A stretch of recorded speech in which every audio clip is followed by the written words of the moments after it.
Hugh Grant is now playing an Oompa Loompa. Mm-hmm. So I guess, Hugh Grant, you're now identifying as a little person. Disney's done it again, but this time, they've crossed a line they can't uncross. The studio that once brought magic to life is now facing fury like never before. Forget fairy tales. This is a PR nightmare. From replacing dwarfs with normal-looking people to then completely going off the hook and bringing in animated characters, Disney might have thought they could get away. But they were wrong, because people were furious.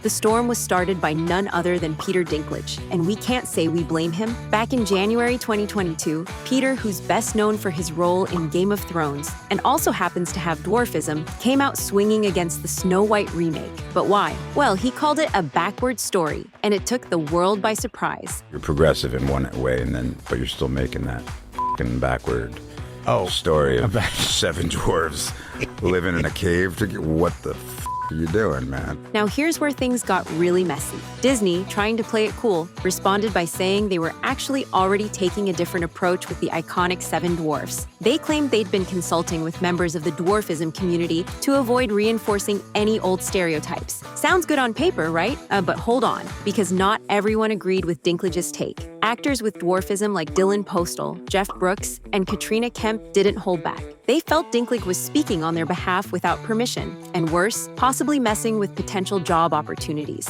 Because while he was calling out the concept, others were just trying to land roles and stay visible in an industry that already gives them so few chances. However, this road is only going downhill. Fast forward to July 2023, and suddenly, photos from the set started leaking out. Shot in Berkshire, these images gave fans the first look at the new 7 dwarfs. And oh boy, people were not ready for what they saw. The traditional dwarfs had been replaced by a group that included just one actor with dwarfism, while the other 6 were average height actors of different ethnicities. There were 6 men and 1 woman, and the vibe was confusing to say the least. Here's where things got even weirder. Disney tried to deny that the photos were from the actual production, but that didn't last long. They later admitted that, yeah, the photos were real, but those were stand-in actors, not the final cast. The only confirmed dwarf actor, Martin Kleba, wasn't even in the shots. And while Disney thought they were being progressive, social media had some strong thoughts to offer. Critics started dragging the studio for being way too politically correct, and ironically, creating a whole new controversy.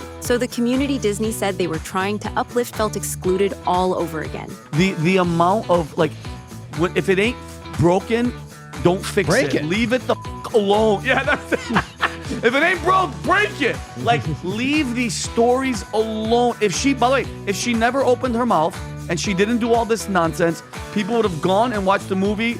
They would have made their money, but then people would have been disappointed after the map. Then came Jason Acuna from Jackass, and he wasn't holding anything back. He flat out said, "You're replacing jobs that people could have as little people. Why are you hiring Snow White and the 7 average people?" And you can't help but wonder, does he have a point? Dylan Postal, the former WWE star, backed him up completely. He doubled down, saying that the portrayal of the dwarfs in the original 1937 animated film wasn't offensive. It was iconic. To him, those characters gave representation, not shame. Postal and others argued that what's really backward is pretending those roles were never important in the first place. Then came October 2023. Disney tried to hit the reset button by dropping the first official image of the 7 dwarfs. And plot twist, they were all CGI. Not a single live-action dwarf actor in sight. Visually, the characters looked super similar to their animated counterparts from 1937. But this time, Disney made sure to avoid using the word dwarfs in any promotional materials or movie dialogue. Just names. Bashful, Doc, Dopey, Grumpy, Happy, Sleepy, and Sneezy. Now here's the thing. This decision didn't exactly smooth things over. Some thought it was a decent compromise, while others were frustrated all over again. Because when you erase the word dwarfs, but still keep the essence of those characters, it raises even more questions. Was Disney just trying to avoid backlash? Were they actually listening to the community? Or were they trying to tiptoe through controversy without committing to one side or the other? It's understandable why more people believe the latter, because this wasn't the only controversy the franchise landed itself in. Rachel Zegler basically lit Disney on fire, and not in a good way. So here's how it all started. Back in 2022, Zegler began making headlines, not for the movie itself, but for what she was saying about the original film. And trust us, she did not hold back. She called out the 1937 animated classic for being outdated, and even referred to the prince as a guy who literally stalks her. There is a big focus on her love story with a guy who literally stalks her. Yeah. Weird. Super weird. So we didn't do that this time. Yep, she said that, and she didn't stop there. At the D23 Expo, she explained that their version of Snow White wasn't about some prince swooping in to save her. I just mean that it's no longer 1937, and we absolutely wrote a Snow White that is not going to be saved by the prince. She's not going to be saved by the prince, and she's not going to be dreaming about true love. And while Zegler probably thought she was just being cheeky and modern, a lot of people weren't exactly thrilled. Critics quickly jumped in, accusing her of turning Snow White into a girl boss stereotype and totally missing the point of feminism. Some argued that it's okay for women to want love or traditional roles without being shamed for it. One brand strategist even said it sounded like Zegler had skipped media training altogether. But it didn't stop with think pieces and angry tweets. The backlash snowballed so hard that even David Hand, whose father co-directed the original Snow White, chimed in, calling the remake insulting and saying Walt Disney himself would be rolling in his grave. Imagine being part of a project where the OG director's own family publicly drags your film. When you come out and the freedom of speech was to condemn the very thing that you're paid to build?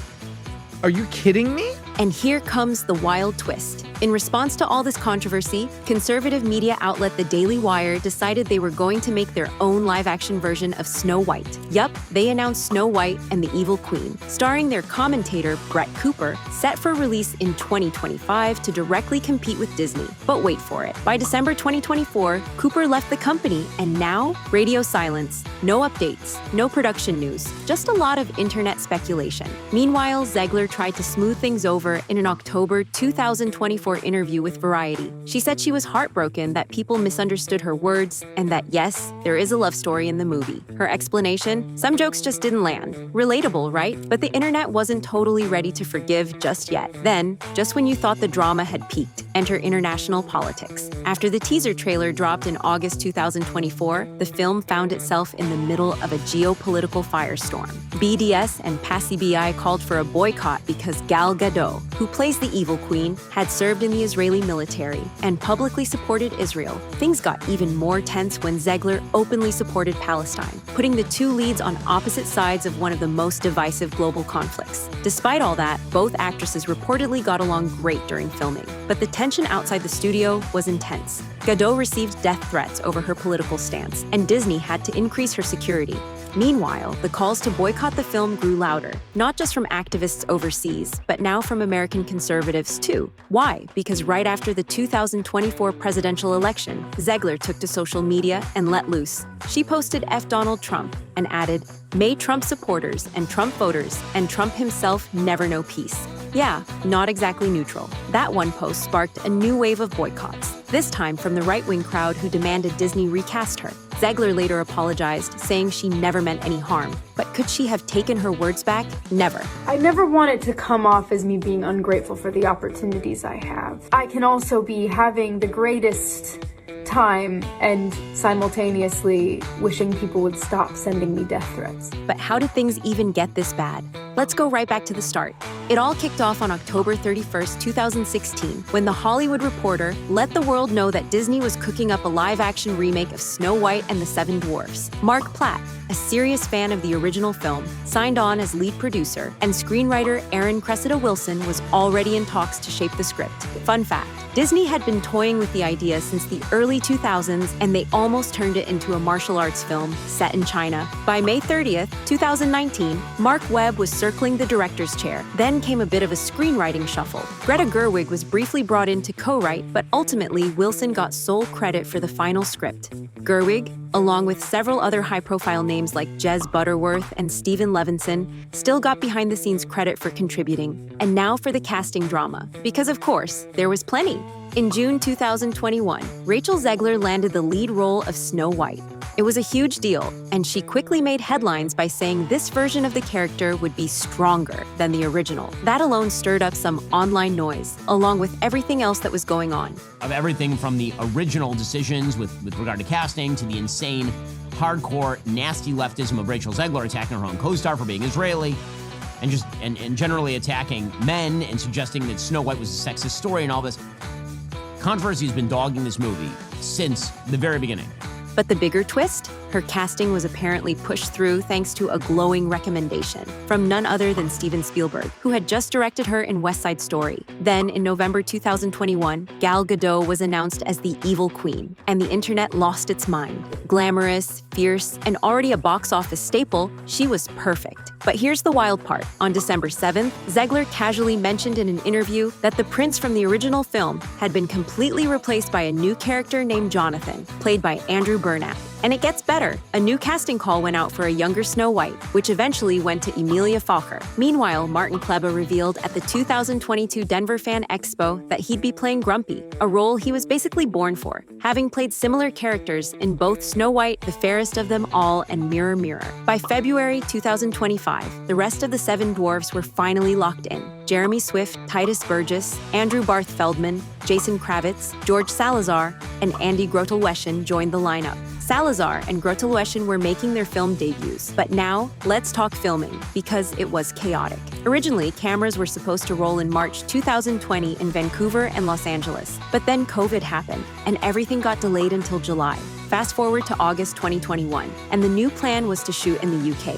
Filming officially started on March 7th, 2022, but just 8 days in, a fire broke out at Pinewood Studios. A literal fire. Apparently, a tree caught fire on a set under construction. Luckily, no one was filming at the time, but still, talk about a bad omen. The schedule was then reshuffled so Zegler could jet off to Los Angeles to present at the 94th Academy Awards. While she was away, Gadot stepped in to shoot her scenes, and unlike in the original, her evil queen actually sings and dances. Gadot wrapped up filming by April 22nd, later saying she loved playing such a dramatic villain, and even used a different voice to suit the musical vibe.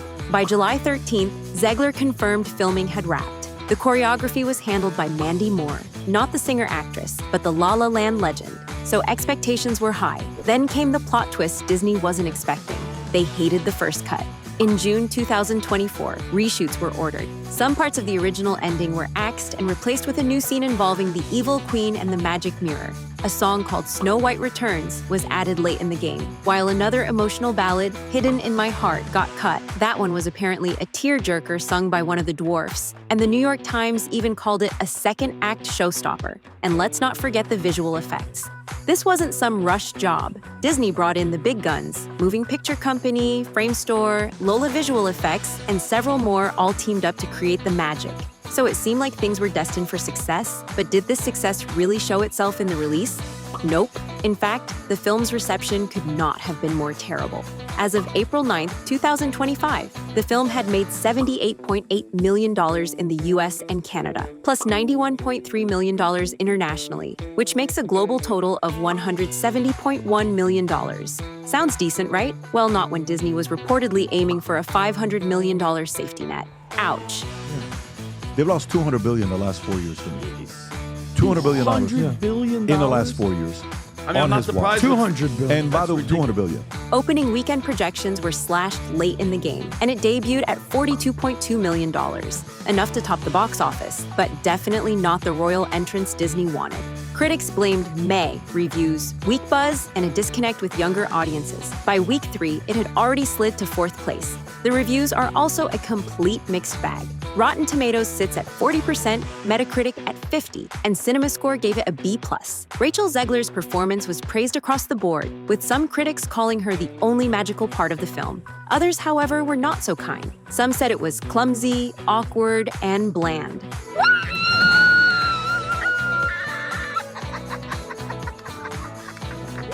Some even went as far as to call it exhaustively awful, which might help you get the picture of just how terrible it was. Did the controversies do that? Maybe, but there's no point wondering about the damage that has already been done.